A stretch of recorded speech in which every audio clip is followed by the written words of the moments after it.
Good morning, everyone. I just wanted to share a quick life verse with you. If you don't know what a life verse is, it's just that verse that speaks to your heart.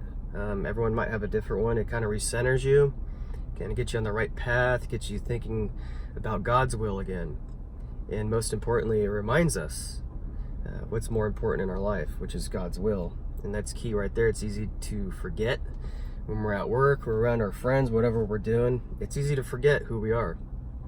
And so I wanted to share with you out of Philippians chapter 4, verse 6. And this is Paul speaking. And I think it would speak to a lot of you. It speaks to me. And it goes like this. Do not be anxious in anything, but in every situation, by prayer and petition with thanksgiving, present your request to God. That's awesome. Did you hear that? God's word says, and let me repeat, do not be anxious in anything. It's not the first time we see this in the Bible. We see it in Matthew when Jesus is talking in chapter 6, verse 25. Jesus says, therefore I tell you, do not worry about your life, what you will eat or drink, or about your body, what you will wear. Is not life more than food, and the body more than clothes? So there's Jesus, and he's commanding us as well. Don't be worried. Don't be anxious. Now, just stop. If you're anxious today, if you're worried about something, just stop. Jesus commands you to. Stop worrying about it. And I know it's not that easy. I know it's not just a switch. Anxiety is not a switch. You can just go, okay, I'm just going to stop worrying and stop being anxious.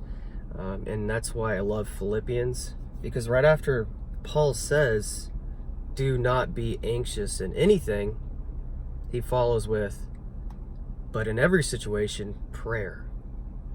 And that's key. It's like, that's the solution to a lot of our anxiety is prayer. Why? Why does he follow with that? Because prayer is not just you talking to God.